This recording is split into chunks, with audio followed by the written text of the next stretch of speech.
مولانا مودودی صاحب، ان کے یہاں جماعت اسلامی کے لوگ بہت دنوں تک مولانا مودودی کا ایک جملہ دہراتے رہے کہ کوئی بھی تنقید سے بالا تر نہیں. اور جب ہم تاریخ بتا رہے ہیں تو خلافت کس طرح ملوکیت میں تبدیل ہوئی، اسے بیان کرنے کے لیے صحابہ کرام کا جو کردار ہے اس پر نقد کرنا تو لازمی تقاضا ہے.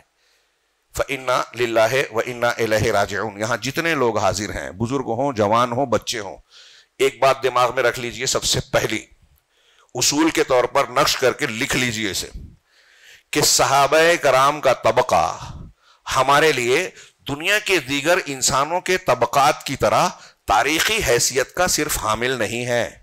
ہم ان پر گفتگو تاریخ کے حوالے سے صرف نہیں کریں گے، وہ تاریخ کی بات نہیں ہے، یا جس طرح ہم تاریخی اعتبار سے دوسروں کے تعلق سے گفتگو کرتے ہیں، صحابہ کرام سے یہ کرنا جائز نہیں ہے. علی وجہ البصیرہ، دلائل کی بنیاد پر کہہ رہا ہوں. صحابہ کرام کو جب ہم کہتے ہیں کہ الصحابۃ کلہم عدول، صحابہ سب کے سب عادل ہیں، جب ہم کہتے ہیں کہ صحابہ کرام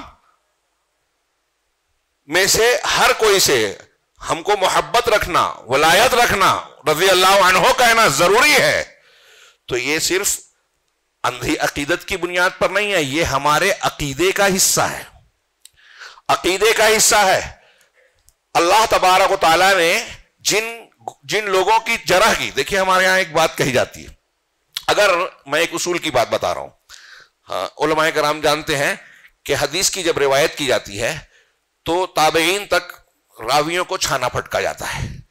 اگر یہ ثابت ہو جائے کہ کوئی روایت صحابی رسول کی ہے، اللہ کے رسول کے صحابی تک پہنچ جائے مضبوط اور ثقہ ذریعوں سے، تو صحابی رسول کی چھان بین نہیں کی جاتی کہ ان سے خطا ہوئی، غلطی ہوئی، مجروح ہیں، ان پر کسی نے جرح کی، نہیں کی جاتی. اور وہیں کہا جاتا ہے الصحابۃ کلہم عدول.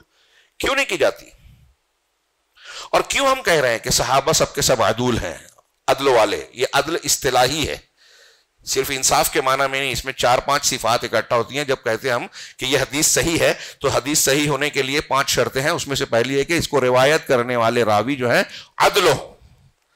آپ اس کی تشریح پڑھیے، میں وقت میرا گھٹ جائے گا. تو صحابہ کو عدول ہم کیوں کہتے ہیں؟ اس سلسلے میں کسی نقد و تنقید، جرح کی ضرورت کیوں نہیں ہے؟ اس لیے کہ اللہ تبارک و تعالیٰ نے صحابہ کرام کی تعدیل کی ہے، ان کو عادل قرار دیا ہے. 1-2 نہیں، 20 بلکہ 50 کہہ لیجئے آیات قرآنیہ میں اللہ رب العالمین نے کہا رضی اللہ عنہم ورضوا عنہ، اللہ ان سے راضی ہوا، وہ اللہ سے راضی ہوئے. اللہ تبارک و تعالیٰ نے ان کے ایمان کو معیار قرار دیا. ابھی ہم دلائل دیکھیں گے. اللہ کے نبی صلی اللہ علیہ وسلم نے ان کی جو ہے تعدیل کی، ان کی توثیق کی، ان کو ثقہ قرار دیا. اب جس کو اللہ تبارک و تعالیٰ نے کہا ہو کہ یہ عادل ہوں، اللہ ان سے راضی ہوا، کیا ہم اور آپ اس پہ کیڑا نکال سکتے ہیں؟ اگر ہم نکالیں گے تو اس کا مطلب کیا ہوا؟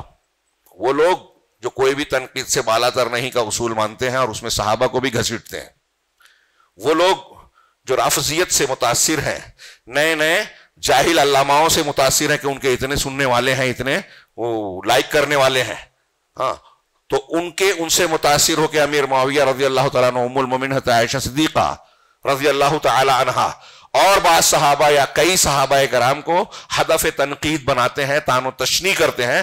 وہ یہ سن لیں، اچھی طرح سمجھ لیں کہ جب وہ ان پر نقد کرتے ہیں تو اللہ تبارک و تعالیٰ کی مخالفت کر رہے ہیں، ہماری نہیں.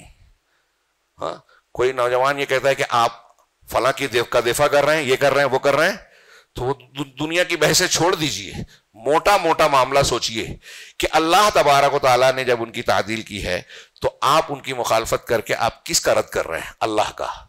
رسول اللہ صلی اللہ علیہ وسلم نے جب کہا ہے کہ میرے صحابیوں کو برا بھلا نہ کہو، اور آپ کہہ رہے ہیں، تو آپ کس کی مخالفت کر رہے ہیں؟ رسول اللہ صلی اللہ علیہ وسلم کی.